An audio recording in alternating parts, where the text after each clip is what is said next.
مصر اور ترکی کے وزرائے خارجہ ایران امریکہ اسرائیل جاری جنگ رکوانے کے لیے پاکستان تشریف لائے ہیں، ثواب دارین حاصل کیا ہے۔ پاکستان کے نائب وزیر اعظم وزیر خارجہ اسحاق ڈار اسلام آباد میں ڈگمگائے، سٹ پٹائے، للچائے اور گر کر ثواب دارین حاصل کیا ہے۔ نیتن یاہو کا ایران کی جنگ کے خاتمے کا ٹائم لائن دینے سے انکار ہے اور وہ کہتے ہیں کہ لمبے عرصے تک جنگ جاری رکھ کر ثواب دارین حاصل کیا جائے گا۔ مریم نواز نے اسحاق ڈالر کے گرنے پر کہا ہے جھپٹنا پلٹنا، پلٹ کر جھپٹنا لہو گرم رکھنے کا ہے ایک بہانہ، اور نہ کوئی کھڈا نہ کوئی جمپ۔ ڈونلڈ ٹرمپ کا کہنا ہے کہ جنگ کے اخراجات عرب ممالک ادا کریں گے اور زیادہ ثواب دارین حاصل کریں گے، اور اس کے علاوہ بھی کچھ موضوعات ہیں جن پر بات کروں گا، لیکن آج میں آغاز کروں گا اقبال کے کچھ بہت ہی خوبصورت اشعار ہیں موقع موحل کی مناسبت سے۔ یہ میں اپنے ایرانی بھائیوں کی نظر کروں گا۔ پریشاں کاروبار آشنائی، پریشاں تر ہے میری رنگین نواحی، کبھی میں ڈھونڈتا ہوں لذت وصل اور خوش آتا ہے کبھی سوز جدائی۔ ظلام بحر میں کھو کر سنبھل جا، تڑپ جا پیچ کھا کھا کر بدل جا، نہیں ساحل تیری قسمت میں اے موج، ابھر کر جس طرف چاہے نکل جا۔ اپنے موضوعات پر آنے سے پہلے آپ سے میری یہ گزارش ہوگی کہ پاکستان اور دنیا بھر کے حالات سے اگر آپ کو دلچسپی ہے تو یہ آپ کا چینل ہے، یہ آپ کے لیے ہے، تو ضرور اس چینل کو سبسکرائب کریں، لائک کریں اور دوستوں سے شیئر کریں۔ وقت کے فرعونوں، وقت کے یزیدوں نے میرے جیسے لوگوں کی آواز اور آپ کی سماعتوں کے درمیان جو فائر وال لگائی ہے، اس کے اثرات کو زائل کرنے کے لیے یہ ضروری ہے کہ آپ سب دوست نہ صرف چینل کو سبسکرائب کریں، لائک کریں اور شیئر کریں، بلکہ ساتھ چھوٹے موٹے کومنٹس بھی ضرور لکھ دیا کریں۔ میں آپ کا تھینکفل رہوں گا جن دوستوں نے اس چینل کو سبسکرائب کیا ہے۔ چلیں جی، اپنے موضوعات پر بات کرتے ہیں۔ اللہ تعالیٰ جسے عزت دیتا ہے اسے کوئی ذلیل نہیں کر سکتا، اور اللہ جسے ذلیل کرے اسے کوئی بھی عزت نہیں دے سکتا۔ یہ عزتیں، یہ ذلتیں، یہ زندگی، یہ موت، یہ کامیابیاں، یہ ناکامیاں، یہ ساری چیزیں اس اللہ کے ہاتھ میں ہے جو ہر چیز پر قدرت رکھتا ہے، لیکن ہم انسان ہیں کہ سمجھتے نہیں، اور اللہ کا کہنا یہ ہے کہ ہم شکر بھی ادا نہیں کرتے، یہ فطرت ہے۔ اور اللہ تبارک و تعالیٰ کہتے ہیں انسان کے حوالے، ایک تو بات یہ ہے کہ لَقَدْ خَلَقْنَا الْإِنسَانَ فِي أَحْسَنِ تَقْوِيمٍ، اور ایک جگہ اللہ تعالیٰ یہ بھی کہتے ہیں إِنَّ الْإِنسَانَ لِرَبِّهِ لَقَنُوتٌ، انسان اپنے رب کا ناشکرا ہے۔ تو بہرحال ہمارے حکمران اپنے رب کا کس انداز سے شکر ادا بجا رہے ہیں یہ میں آپ پر چھوڑوں گا، اور نیکسٹ ولاگ آج میں نے جو سوچا ہوا ہے وہ انشاءاللہ میں اپنے گھر کی چھت پہ جا کے بناؤں گا، تو اس میں اس بات کا اسی موضوع پر وہ میرا ولاگ ہوگا، خاص طور پر پاکستان کے حوالے سے۔ اب آپ اندازہ کیجئے کہ نیتن یاہو کہہ رہا ہے ایران عراق جنگ کے حوالے سے، وہ کہہ رہا ہے کہ جنگ کو ابھی یہ لمبی جنگ چلے گی،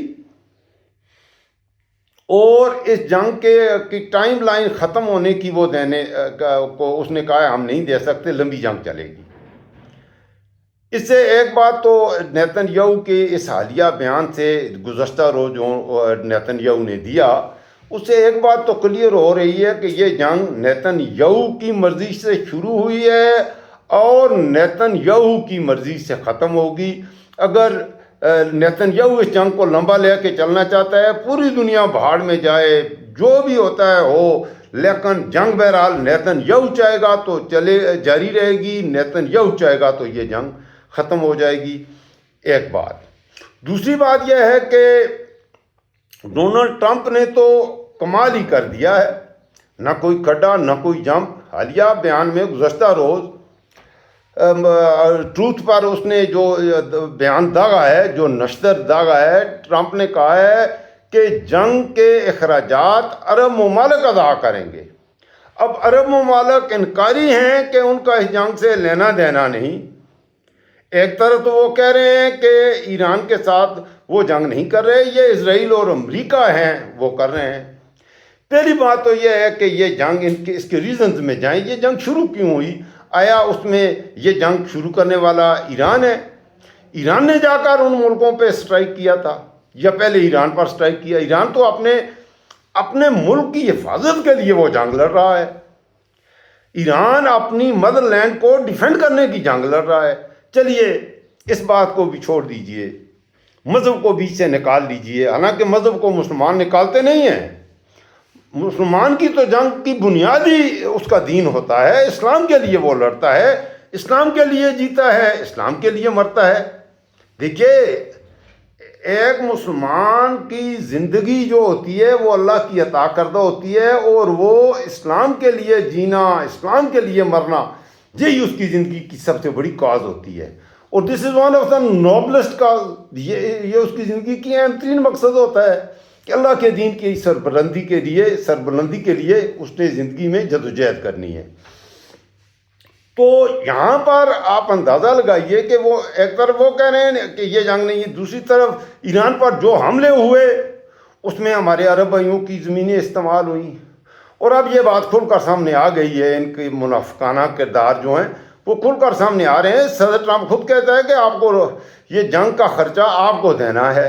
دوسری طرف ایران کلیم کر رہا ہے کہ جنگ بندی کی سب سے بڑی شرط یہ ہے کہ اس جنگ میں ایران میں جو تباہی ہوئی ہے، جو کہ 200 ارب ڈالر سے زیادہ کی، آپ کو وہ مجھے ارجانہ دینا پڑے گا، میرے اس کے لوگ مارے گئے، تو آپ نے بے گناہ یہ جنگ چھیڑی ہے۔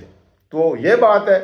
اچھا، اسلام آباد میں یہ تماشا لگا کر پاکستان کے حکمران آج کل یہ دعویٰ کر رہے ہیں کہ خارجہ محاذ پر یہ بہت بڑی کامیابی ہے، پاکستان کی اہمیت اتنی زیادہ ہے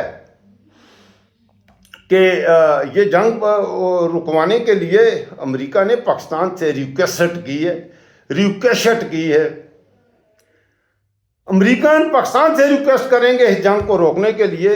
تو یہاں پر اس حوالے سے میں آپ کی رائے بھی جاننا چاہوں گا۔ جہاں تک میرے خیال میں ہے کہ جس طرح آپ امریکہ کے صدر کو نوبل انعام دیتے ہیں، جس طرح کی آپ چاپلوسیاں کرتے ہیں، آپ یہاں تک کہنے پہ تیار ہو جاتے ہیں کہ ہمارا سیویئر تو اللہ ہوتا ہے، اور آپ کہتے ہیں کہ تمہارا سیویئر بھی امریکہ ہے، ڈونلڈ ٹرمپ ہے۔ تم کہتے ہو کہ وہ امن کا پیغمبر ہے، اسے نوبل انعام دیا جائے، نوبل پرائز دی جائے پیس کے لیے۔ جب ایسی باتیں ہوگی میرے پاکستانیوں، جب اس طرح معذرت چاہوں گا، فون آ گیا تھا، جب ایسی باتیں کریں گے تو اس کے بدلے میں ڈونلڈ ٹرمپ کیا کہے گا؟ ڈونلڈ ٹرمپ یہی کہے گا کہ جو آدمی آپ کی اگر میں آپ کی ایسی چپلوسی کروں اور اتنے بڑے بڑے پگڑیاں آپ کے سر پر لگا دوں تو آپ مجھے آگے سے کیا کہیں گے؟ تو ہمارے حکمران، بلکہ میں وہ کلپ وہ آپ ضرور دیکھیے گا، یوٹیوب پر موجود ہے، کہ جب شرم الشیخ میں وہاں پر وہ اٹلی کی وزیر اعظم ہیں، بڑی خوبصورت خاتون ہے، وہ ڈونلڈ ٹرمپ اور شہباز شریف کے پیچھے کھڑی ہے۔ جب شہباز شریف نے کہا mister president I will salute you، تو اس وقت پیچھے آپ دیکھیں اس کی آنکھیں اتنی ہو گئی، وہ بھی حیران رہ گئی کہ چاپلوسی میں اس حد تک کوئی اس کے بعد وہ کہتا ہے کہ you are the greatest president, اس کو یہ کہہ رہا ہے، اور you are the messenger of peace. پتہ آپ وہ پورا 2 منٹ کا کلپ ہے، سن لیجئے اور ثواب دارین حاصل کیجئے۔ تو یہ ہے اس وقت حقیقت، اور یہ ہے معروضی حالات۔ اگر جنگ لمبی ہوتی ہے اس حوالے سے، تو کوئی بھی جنگ شروع میں یہ پریڈکٹ نہیں کر سکتا۔ ابھی بھی یہ کچھ لوگوں نے پریڈکشن شروع کر دی ہیں۔ ایک طرف ایک مکتب فکر ہے جو یہ کہتا ہے کہ ایران کو آخر میں شکست ہوگی، ایک طبقہ ہے وہ یہ کہہ رہا ہے کہ ایران فاتح ہوگا، بلکہ وہ تو یہ بھی کہہ رہا ہے کہ ایران کو فتح ہو چکی۔ میرا تجزیہ یہ ہوگا، میں یہ کہوں گا، ابھی کچھ بھی آپ نہیں کہہ سکتے کون فاتح ہوگا کون۔ اصل بات مقاصد کی ہے۔ جنگ میں لوگ مرتے ہیں، مر جانا، زندہ رہنا یہ اہمیت نہیں رکھتا. اصل بات یہ ہوتی ہے کہ وہ مقاصد جن کے لیے یہ سارے مل کر حملہ آور ہوئے، وہ مقاصد جس کے لیے عرب بھائیوں نے امریکہ کو شہ دی کہ وہ ایران پر سٹرائک کرے، وہ مقاصد جن کے لیے اسرائیل نے سب سے پہلے اس جنگ میں وہ کودا اور اس نے ایران پر سٹرائک کیے، اس پر کتنا خرچہ ہوا اور اس خرچے کے بدلے میں انہوں نے کیا کھویا کیا پایا، یہ اصل سوال ہے. تو میں نہیں سمجھتا کہ امریکہ جو مقاصد لے کر آیا ہے، ایک تو ہے وہ رجیم چینج. ٹھیک ہے، خامنئی صاحب مارے گئے، ایران کی بڑی قیادت ماری گئی، لیکن آپ رجیم چینج نہیں کر سکتے ایران میں میری نظر میں. ان لوگوں کو، کیونکہ ایران کے عوام آپ کو کبھی نہیں مانیں گے، اپنے ملک کو آپ کے زیر تسلط وہ کبھی دینا پسند نہیں کریں گے. لہٰذا یہاں پر ایران اچھے طریقے سے آپ کو ڈیفینڈ کرتا نظر آتا ہے اور ان کے مقاصد امریکہ کے پورے ہوتے مجھے تو نظر نہیں آ رہے. دوسرا، اس جنگ کی وجہ سے پوری دنیا میں ایک عجیب طرح کی ہے، اور امریکہ کے اتحادی یہ بھی آپ دیکھیے، اس کے وہ اتحادی جو ہر جنگ میں امریکہ، افغانستان ہو، عراق ہو، تو 30-35 نیٹو کنٹریز ہیں، آسٹریلیا ہے، جاپان ہے، یہ سارے ملک مل کے جا کے امریکہ کی سپرمیسی کی جنگ لڑتے تھے اور امریکہ کی فوجوں کے شانہ بشانہ لڑتے تھے. اب کی جنگ میں اس کے قریبی اتحادیوں نے، جیسے اسپین، اٹلی اور بیلجیم، نیدرلینڈ، ناروے، سویڈن سے بھی انہوں نے کہا ہے جی بس اب آپ کی بادشاہت کے لیے ہم نہیں لڑیں گے. اس حوالے سے امریکہ ناکام ہوا ہے، وہ آئسولیشن کی طرف بڑھا ہے. اور سب سے اہم بات یہ ہے کہ امریکہ اس جنگ میں بہت کچھ جہاں داؤ پہ لگا رہا ہے، وہاں جو دوسرے اس وقت جنگل کے دوسرے شہر ہیں، رشیا ہے، چائنا ہے، وہ گھات میں لگے ہوئے ہیں، نظریں جمائے ہوئے ہیں. تو وہ بھی امریکہ کی اس سپرمیسی کا وہ اس نظر سے دیکھ رہے ہیں کہ وقت آ گیا ہے کہ اب امریکہ صاحب بائے بائے. تو یہ بات ہے. تو اس وقت تک کے حالات یہی ہیں. جنگ میں بڑی تعداد میں ہلاکتیں ہوئی ہیں، یہ جو میڈیا پر آپ کو نظر آ رہا ہے. ایران میں بھی بہت بڑی تعداد میں لوگ اس جنگ میں مارے جا چکے ہیں. میرے خیال میں جو تباہیاں نظر آ رہی ہیں وہ میچ نہیں کرتی جو اعداد و شمار آپ کو کہ کتنے لوگوں اس جنگ میں کام آ گئے، کتنے لوگ مارے گئے. اور اسرائیل کے حوالے سے بھی میں یہ کہوں گا کہ اسرائیلی میڈیا بالکل خبر نہیں آنے دیتے. کچھ لوگ ویڈیوز اس کی بن جاتی ہیں تو ان ویڈیوز کو آپ دیکھ کر آپ خود اندازہ لگا لیجئے کہ اتنی بڑی تباہی آ جاتی ہے، بلڈنگیں گر گئی ہیں. اور امریکہ کے حوالے سے ایک جگہ پر آ کر ایک میزائل گرتا ہے، اس میں وہ کہتے ہیں کہ 200 کے قریب امریکن یا 185 امریکن زخمی ہوئے ہیں. تو جب 185 لوگوں کو گولیاں لگتی ہیں، وہ زخمی ہو جاتے ہیں، تو ان میں سے کوئی مرتا بھی ہوگا میرے خیال میں. یہ نہیں کہتے کہ ان میں سے کوئی مرا بھی ہے. تو میرے خیال میں اگر کہیں پہ دھماکہ ہوتا ہے جہاں 185 زخمی ہوتے ہیں، وہاں 185 مرتے بھی ہیں. یقیناً ایسے ہی ہوتا ہے، کیونکہ میرے ملک میں دھماکے ہوتے رہتے ہیں، ہم یہ تماشے دیکھتے رہتے ہیں. تو ہمارے ہاں جب بھی کوئی دھماکہ ہوتا ہے تو آپ خود بتائیے، جتنے زخمی ہوتے ہیں اتنے تو مرتے بھی ہیں. لیکن یہ عجیب بات ہے کہ اسرائیل والے زخمی تو ہوتے ہیں، ثواب دارین حاصل کرتے ہیں امریکہ والے، لیکن مرتے نہیں ہیں. تو اس طرح اس جنگ میں کافی ساری میری نظر میں ہلاکتیں ہو چکی ہیں. نیکسٹ ولاگ میں اس حوالے سے بھی میں بات کروں گا انشاءاللہ، کتنی ہلاکتیں، کس کا کتنا نقصان ہو چکا ہے.